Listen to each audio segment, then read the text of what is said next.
नमस्ते प्रणाम। हम एगो पारंपरिक राम जी के भजन लेके आइल बानी। देखी जा, सुनी जा, लाइक कमेंट सब्सक्राइब जरूर करे जा। अवधि लागेला उदास बनाय अवध में रहबो। अवधि लागेला उदास बनाय अवध में रहबो।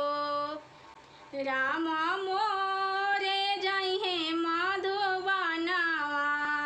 राम मोरे जइहे मधुबनवा। हम पीछा लागल जाइबे बनाय अवध में रहबो। हम पीछा लागल जाइबे बनाय अवध में रहबो।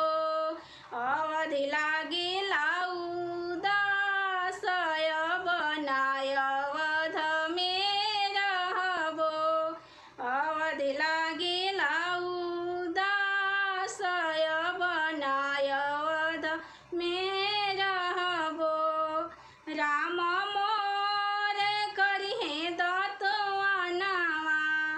राम मोरे करिहे दतवनवा।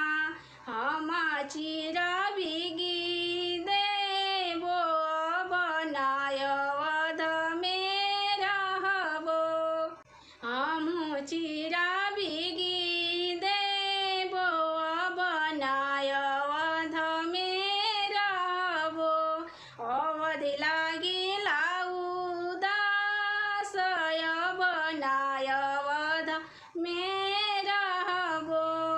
राम मोरे जीवाना जइहे। राम मोरे जीवाना जइहे। हम थाली धोई देबो बनाय अवध में रहबो। हम थाली धोई देबो बनाय अवध में रहबो। अवधि लागेला उदास बनाय अवध में रहबो। अवधि लागेला उदास बनाय अवध में रहबो। राम मोरे सिजिया सोइहे। राम मोरे सिजिया सोइहे।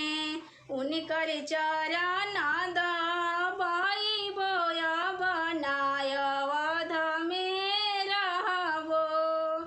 उनकर चरण दबाइबो बनाय अवध में रहबो।